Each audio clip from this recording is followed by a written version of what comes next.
नमस्कार, स्वागत है आपका हमारे विशेष कार्यक्रम आपके सितारे में। मैं हूं आपके साथ अमन।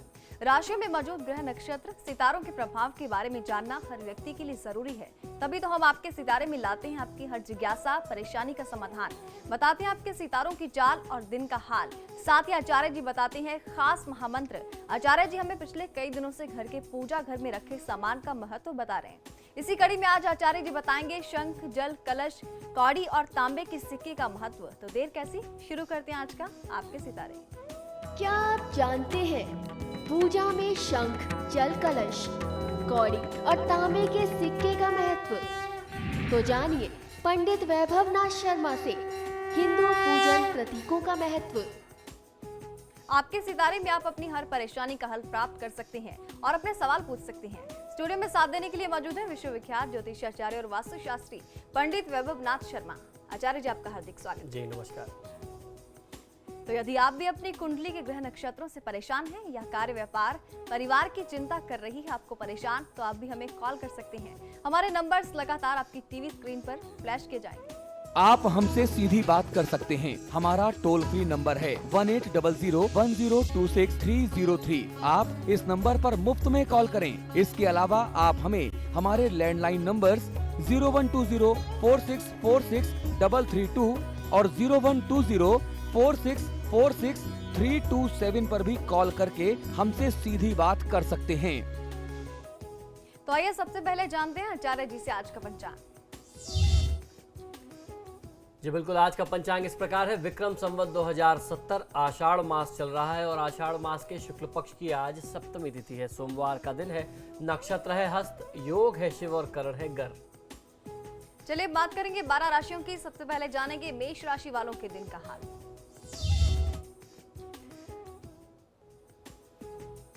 मेष राशि वाले जातक लोगों को आज आवश्यकता है कि आप अपने क्रोध पर नियंत्रण रखें। यदि आपने अपने क्रोध पर नियंत्रण नहीं रखा तो परिस्थितियां बहुत ज्यादा गंभीर और भयावह हो सकती हैं।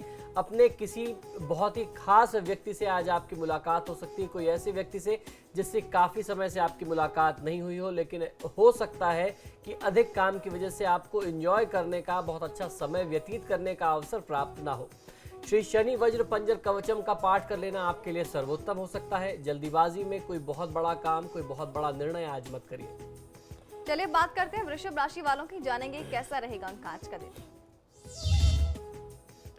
वृषभ राशि वाले जातक लोगों के लिए आय में कमी व व्यय में वृद्धि होगी। पुरानी बातों को लेकर के बैठने का आज दिन नहीं है। आज दिन है आगे बढ़ने का। पुराने जो कुछ भी यादें थी उसको आप भूल जाइए, उससे सीख लीजिए और आगे बढ़िए। आज की दिनचर्या को शुभ बनाने के लिए नाना प्रकार धन, वाहन, भूमि प्रदाय स्वाहा, ये बहुत ही चमत्कारी मंत्र है। इस मंत्र का 108 बार जाप कर लेना आपको बहुत अच्छा लाभ देगा। और उसके साथ आज आपको ध्यान ये रखना है कि यात्रा के लिहाज से आज का दिन आपके हित में नहीं है। चलिए अब जानते हैं मिथुन राशि वालों के लिए आज क्या कुछ खास रहने वाला है। मिथुन राशि वाले जातक लोगों के लिए परिवार में चिंता व मानसिक तनाव बढ़ सकता है। दिल की बात अगर दिल में ही रह जाए तो बहुत देर हो जाती है। इसलिए आज आपको अपने मन की बात किसी ऐसे व्यक्ति से बोलनी चाहिए जो आपका बहुत ही करीबी हो, बहुत ही निकटस्थ व्यक्ति हो, बहुत विश्वास पात्र व्यक्ति हो। जब आप मन के भाव उनके सामने व्यक्त कर देंगे तो मन का जो भार है वो उतर जाएगा। मनोवांछित फल प्रदाय रक्षाम कुरु कुरु स्वाहा, इस मंत्र का 108 बार जाप कर लेना आपको बहुत ही सर्वोत्तम परिणाम देगा। आज की तिथियों में आपको अपने मित्र मंडली में एक बार फिर से चेक करना चाहिए कि कहीं कोई गलत व्यक्ति उसमें शामिल ना हो गया हो, क्योंकि गलत व्यक्ति के शामिल होने से कुछ आरोप की स्थिति लग सकती है। आप गंभीर परिस्थितियों में फंस सकते हैं। तो अपनी मित्र मंडली से आज आपको कुछ दूर रहना चाहिए। खासतौर पर जहां जिनकी मित्र मंडली में अच्छे लोग शामिल ना हो उनके लिए तो खासतौर पर आज उनसे दूर रहना है। कर्क राशि वालों का आज का दिन कैसा रहेगा ये जानते हैं। कर्क राशि वाले जातक लोगों के लिए सामाजिक जीवन में गंभीर आरोप लग सकते हैं। आज उन गलतियों से सीख लेनी चाहिए जो आप पहले कर चुके हैं और आने वाले समय में वह गलतियां न दोहराएं, न उनको करें। ऐसा आपको आज जो है संकल्प करना चाहिए। ओम गुरुवे नमः मंत्र का 108 बार जाप कर लेना आपके लिए सर्वोत्तम होगा। आज की तिथि में आपको प्रयास ये करना चाहिए कि वाहन का प्रयोग यदि आप स्वयं करते हैं तो आज यदि संभव हो जाए तो आप वाहन का प्रयोग स्वयं न करें, क्योंकि कुछ दुर्घटना की स्थिति आपके लिए बनती है। तो उससे आज आपको दूर रहना ही श्रेयस्कर होगा। बात करेंगे सिंह राशि वालों की। जानेंगे क्या कुछ खास रहेगा उनके लिए आज के दिन। सिंह राशि वाले जातक लोगों के लिए किसी लंबी यात्रा का आमंत्रण मिल सकता है, लेकिन आज की तिथि में आपको यात्रा आप कर तो जरूर सकते हैं, लेकिन बहुत ही सावधानी के साथ। आज जो यात्रा का निमंत्रण मिल रहा है उसमें विदेश यात्रा की भी संभावना बनती है। हो सकता है किसी बात को लेकर के आज की तिथि में आपको काफी क्रोध आए जो आपके लिए सही नहीं है, तो अपने क्रोध को नियंत्रित रखना चाहिए, गुस्से को काबू में रखें, कंट्रोल में रखें, तो आपको लाभ मिलेगा। ओम श्री कृष्णाय नमः इस मंत्र का 108 बार जाप कर लेने से जो भी नकारात्मकता यानी नेगेटिविटी आपके आसपास बनी हुई है वह दूर हो जाएगी। आज की तिथि में आपको किसी भी काम को करने में जल्दीबाजी नहीं करना चाहिए। चलिए अब जानते हैं कन्या राशि वालों के दिन का हाल। कन्या राशि वाले जातक लोगों के लिए दाम्पत्य जीवन में कलह की स्थिति आ सकती है। आज आपको किसी बड़े व्यक्ति की सलाह की आवश्यकता पड़ेगी। आज आपको अपनी परेशानी का हल स्वयं भी निकालने की आवश्यकता पड़ सकती है, तो अपने परिवार के बड़े बुजुर्गों का सहयोग ले सकते हैं। अपने बुद्धि विवेक से, अपने चिंतन मनन के द्वारा आप कुछ हल निकालने का प्रयास कर सकते हैं। ओम बलभद्राय नमः मंत्र का 108 बार जाप कर लेना आपको बहुत अच्छा लाभ देगा। ऐसी परिस्थिति में जब आपके चारों तरफ बहुत अच्छा कुछ ना चल रहा हो तो मन में अपने आप कुछ बुरे ख्याल आते हैं। ऐसी परिस्थिति में आपको प्रयास ये करना है कि आप बुरा ना सोचें, बुरे ख्याल को आने से रोकिए। देहरादून से मुन्नी हमारे साथ जुड़ी हैं जी, अपना सवाल पूछिए अपनी डिटेल के साथ। नमस्ते पंडित जी। जी नमस्कार, बताएं। पंडित जी, मुझे अपने हस्बैंड के बारे में पूछना था। जी। उनकी तबीयत बहुत खराब रहती है, हमेशा तबीयत खराब रहती है, और जब तबीयत खराब होती है उनको क्रोध बहुत आता है। जी। किसी आप बच्चे मुझे उनका से भी। जन्म विवरण बता दें। उनका जन्म 1/3/75 का है जी। और दिन मंगलवार का है जी। और जन्म स्थान मदी है। जी, समय बताइए। समय 5 के और 4 के बीच में, सुबह का या शाम का? शाम का। जी। देखिए, आपने जो जन्म विवरण दिया है उसके अनुसार शनि की महादशा में बुध की अंतर्दशा चल रही है। जो शनि की स्थिति है वो आपके पतिदेव के लिए बहुत अच्छी नहीं बनती है। शनि सप्तमेश है और उसके साथ साथ अष्टम भाव के भी स्वामी हैं और बैठे हुए हैं 12वें स्थान में वक्री अवस्था में। ये जो परिस्थिति है शनि की, ये किसी भी जातक के लिए बहुत ही घातक हो जाती है। रुपए पैसे की स्थिति बहुत अच्छी नहीं रहेगी, सामाजिक संबंधों की स्थिति बहुत अच्छी नहीं रहेगी। ऐसे में व्यक्ति का स्वभाव बहुत ही क्रोधी, बहुत ही चिड़चिड़ा हो जाता है, छोटी छोटी सी बातों पे क्रोध आता है। तो ऐसी परिस्थिति में शनिवार के दिन से इनको आरंभ करना चाहिए। एक स्टील का पात्र ले लें, स्टील का लोटा ले सकते हैं जिसमें आधा दूध आधा पानी मिला करके उसमें कुछ मीठा मिला लीजिए, और ये द्रव्य जो है, ये सॉल्यूशन आप पीपल के पेड़ में अपने पतिदेव से आग्रह करें कि उसमें डाल करके आएँ, पीपल के जड़ में डाल करके आएँ, फिर 7 बार परिक्रमा करें पीपल देव की, तो बहुत अच्छा फायदा मिलता है। और नियमित दिनचर्या में सोमवार की तिथि में आज से ही आरंभ कर सकते हैं। महादेव शिव की आराधना करें आज से शुरू करके, इसको डेली प्रोसेस में आप रखिए। अपने घर में भी पूजा कर सकते हैं, शिव चालीसा का पाठ कर सकते हैं, या किसी आसपास के शिव मंदिर में जाके कर सकते हैं, तत्काल लाभ मिल जाएगा। अगली कॉलर पूनम है रामपुर से हमारे साथ। पूनम, अपना सवाल पूछिए अपनी डिटेल के साथ। नमस्कार पंडित जी। जी नमस्कार। मैं अपनी बेटी के बारे में पूछना चाहती हूँ। उसका नाम वर्षा है और डेट ऑफ बर्थ है 10/3/1972, वो 92 सॉरी, और दिन है मंगलवार और स्थान है मुरादाबाद। जी, समय बता दें। 2:25 रात के। जी।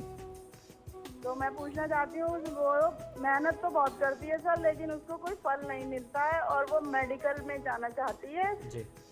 उसके लिए कुछ बता दीजिए। जी बिल्कुल, देखिए मेडिकल में जाने के लिए परिस्थितियां इस जातक के लिए बहुत अच्छी बनी हुई हैं, लेकिन शनि मंगल का जो संयोग है वो बहुत अच्छा नहीं है इसके लिए।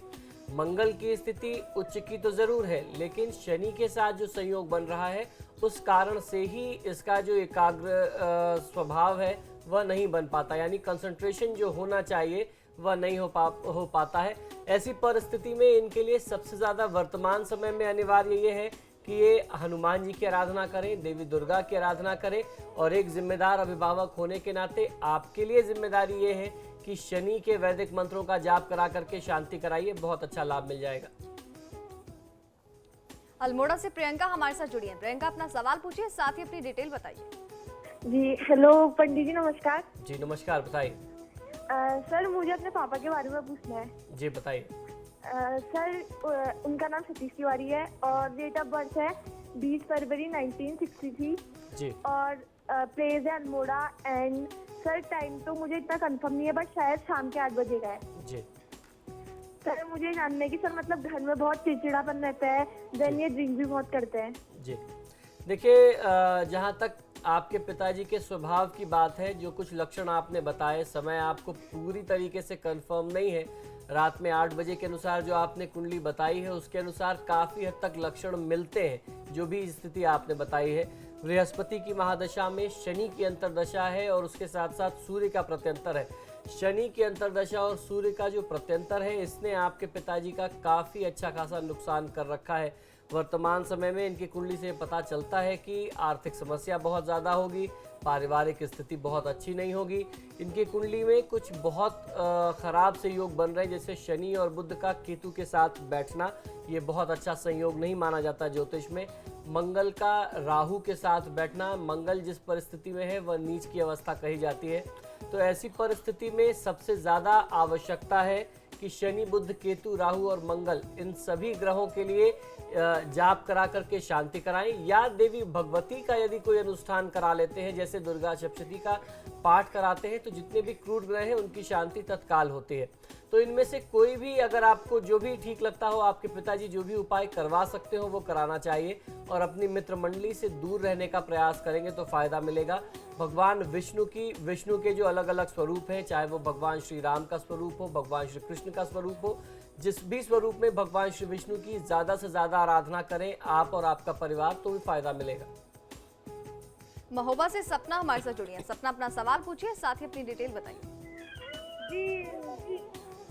जी जी जी, सपना। मैं अपने पति के बारे में पूछना चाहती हूँ। जी बताइए। जी, मेरे पति का नाम महेंद्र कुमार है जी उनकी जन्म राशि 3/1/387 है। जी जी बताएं, समय बताएं। 1/387 है और समय। समय का पता नहीं है। जी देखिए, जब किसी व्यक्ति के बारे में जानना होता है तो जन विवरण बहुत आवश्यक होता है। जहाँ पे समय की जानकारी ना हो, ऐसी परिस्थिति में प्रश्न लग्न का सहारा लेते हैं। आप बताएं, प्रश्न क्या है आपका? जी, उनको बहुत गुस्सा आती है और उनका बहुत ही ज्यादा गुस्सा आती है। वो कुछ भी करना चाहते तो वो आगे नहीं बढ़ पाते हैं। जी बिल्कुल।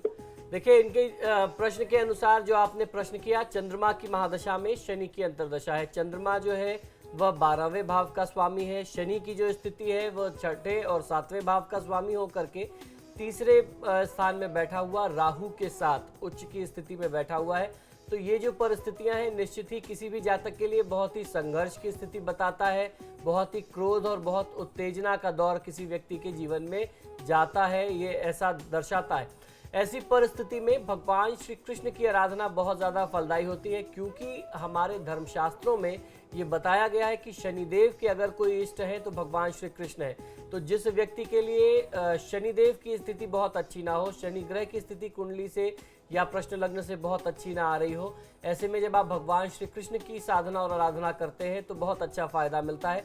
तो ओम क्लीं कृष्णाय नमः मंत्र का 108 बार जाप कर लेना नियमित दिनचर्या में आपको और आपके पति को बहुत अच्छा फायदा देगा। और उसके अलावा जिस भी प्रकार से आप भगवान श्री कृष्ण की आराधना कर सके, करना चाहिए। फिलहाल वक्त है एक छोटे से ब्रेक का। ब्रेक के बाद जानेंगे बाकी 6 राशियों का हाल, साथ ही जानेंगे आज का महाउपाय।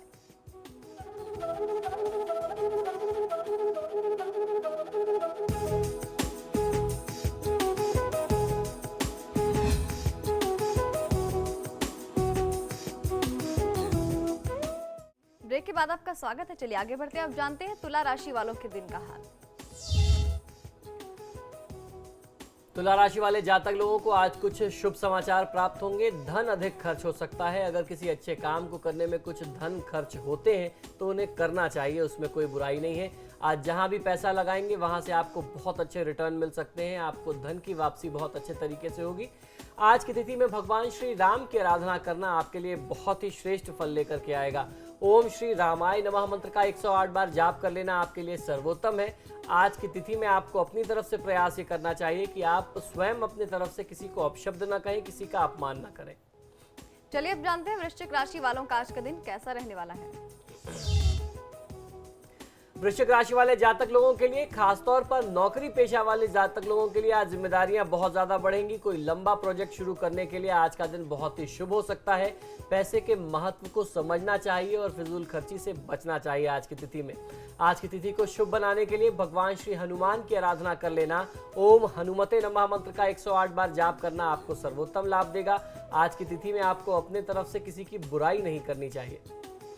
चलिए अब जानते हैं धनु राशि वालों के लिए आज क्या कुछ खास रहने वाला है। धनुराशि वाले जातक लोगों के लिए आज धर्म कर्म में अर्थात धार्मिक कार्यों में आपकी रुचि बढ़ेगी। आज कोई आप बाहर की यात्रा प्लान कर सकते हैं, कोई ट्रिप प्लान कर सकते हैं। आपको अपने दोस्तों या परिवार वालों को साथ ले जाना चाहिए, उनका संग साथ आपके लिए बहुत अनिवार्य है। ओम शिवाय नमः मंत्र का 108 बार जाप कर लेना आपके लिए सर्वोत्तम है। आज की तिथि में आप यात्रा कर तो सकते हैं लेकिन सावधानी के साथ, और अगर बहुत ज्यादा अनिवार्य ना हो तो यात्रा करने से बचने का प्रयास करना चाहिए। अब बात करेंगे मकर राशि वालों की, जानेंगे कैसा रहेगा उनका आज का दिन। मकर राशि वाले जातक लोगों के लिए कारोबार में विस्तार होने की संभावना दिखाई देती है। जिंदगी को खुशनुमा बनाने के लिए जिंदगी के जो भी छोटी छोटी खुशियां हैं उनको भरपूर आपको आनंद लेना चाहिए, उनको एंजॉय करना चाहिए। ओम जगन्नाथाय नमः मंत्र का 108 बार जाप कर लेना आपके लिए सर्वोत्तम है। पारिवारिक जिम्मेदारी से मुंह न मोड़े। चलिए आगे बढ़ते हैं, अब जान लेते हैं कुंभ राशि वालों के लिए आज के दिन क्या कुछ खास रहेगा। कुंभ राशि वाले जातक लोगों के लिए कार्यक्षेत्र में हो रहे परिवर्तन आपके लिए लाभदायी सिद्ध होने वाले हैं। आपका कोई दोस्त मित्र आपसे मदद मांगने के लिए आज आ सकता है, आपको उसकी मदद अवश्य करनी चाहिए। ओम बद्री नारायणाय नमः इस मंत्र का 108 बार जाप कर लेना आपके लिए सर्वोत्तम होगा। आज की तिथि में आपके लिए एक एक क्षण बहुत ही महत्वपूर्ण है, तो समय को व्यर्थ यूं ही न जाने दें। मीन राशि वालों का आज का दिन कैसा रहेगा, आइए जानते हैं। मीन राशि वाले जातक लोगों के लिए आज की तिथि में आप अपने जीवन स्तर को ऊंचा उठाने का मौका प्राप्त कर सकते हैं। दूसरों की गलतियां निकालने से पहले आज आपको खुद की गलतियां निकाल लेनी चाहिए और उनको दूर करने का प्रयास करना चाहिए। ओम श्री दुर्गा देव्यै नमः। जिस तरीके से मैंने बताया कि ये गुप्त नवरात्र चल रहे हैं, आज सप्तमी तिथि है, तो देवी दुर्गा का ध्यान करें। ओम श्री दुर्गा देव्यै नमः, आपको बहुत अच्छा लाभ मिलेगा। बड़े बुजुर्गों का अनादर करने से बचना चाहिए। तो ये था 12 राशियों का हाल, और अब जानेंगे आज का महाउपाय। पिछले कुछ दिनों से हम आपको लगातार बताते आ रहे हैं कि आपके पूजा घर में जो चीजें प्रयोग में आती हैं उनका धार्मिक महत्व क्या है, उनका सांस्कृतिक महत्व क्या है और उसके साथ साथ उनका वैज्ञानिक महत्व क्या है। यदि आप इन चीजों को अपने घर में रखते हैं, पूजा स्थान में जगह देते हैं और उनका प्रयोग अपनी नियमित पूजा में करते हैं, तो यकीन मानिए कि किसी भी प्रकार की नकारात्मक ऊर्जा आपके घर में, आपके परिवार के आसपास नहीं आ सकती। उसी क्रम में आज हम आगे बढ़ते हैं, बात करते हैं शंख की। आपने देखा होगा कि हम लोग पूजा स्थान में शंख रखते हैं और शंखनाद करते हैं। जिस भी घर में शंख रखा होता है वहां मां लक्ष्मी का वास होता है।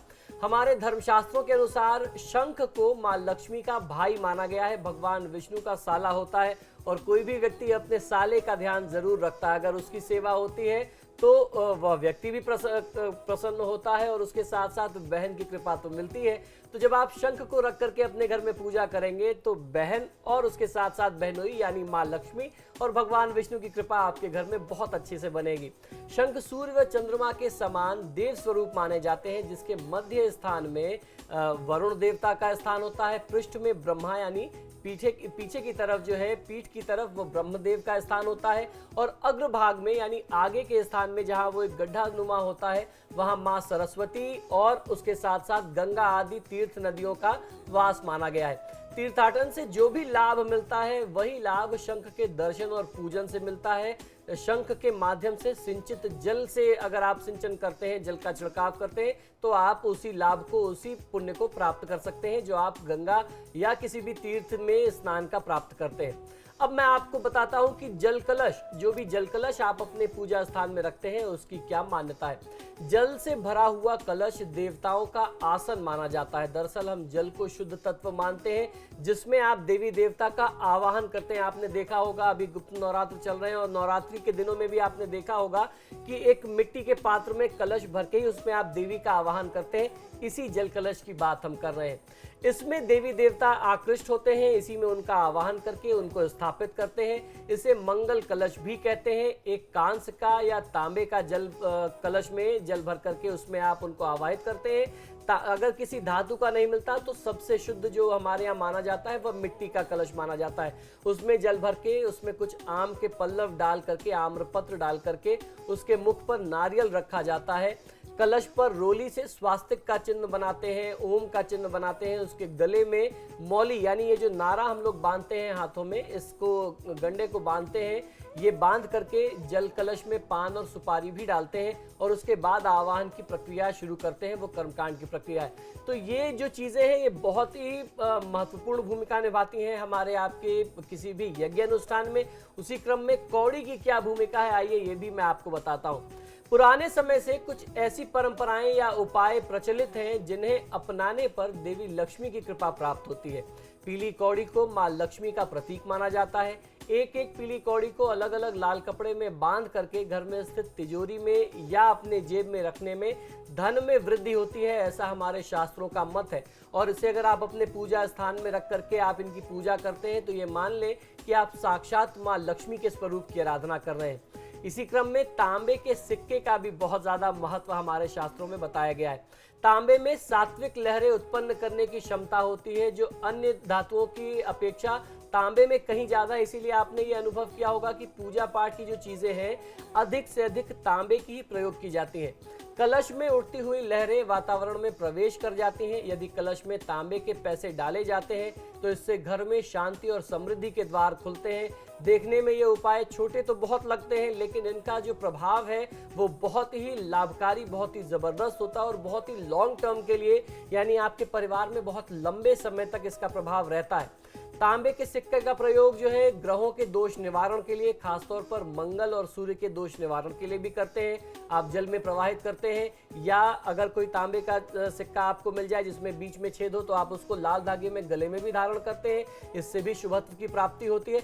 तो ये कुछ चीजें हमारे संस्कार की ऐसी हैं कि जिन्हें हमें भूलना नहीं चाहिए, जिन्हें हमें छोड़ना नहीं चाहिए। और किसी भी सनातन हिंदू परिवार में इन चीजों का होना पूजा स्थान में बहुत ही महत्वपूर्ण भूमिका निभाता है। तो पिछले कुछ 3-4 एपिसोड्स में हमने आपको अपनी तरफ से ये जानकारी देने का प्रयास किया कि क्या क्या चीजें अनिवार्य है आपके पूजा स्थान में। आशा करता हूं कि ये एपिसोड आपको पसंद आया होगा और इसी के अनुसार आप अपने पूजा स्थान को फिर से एक बार चेक करेंगे और जो चीजें इनमें कम हो आप उनको जरूर अपने यहाँ पूजा स्थान में रखेंगे, उन्हें स्थान देंगे। तो ये था आज का आपके सितारे। आचार्य जी स्टूडियो में आए, आपका बहुत बहुत शुक्रिया। नमो नारायण।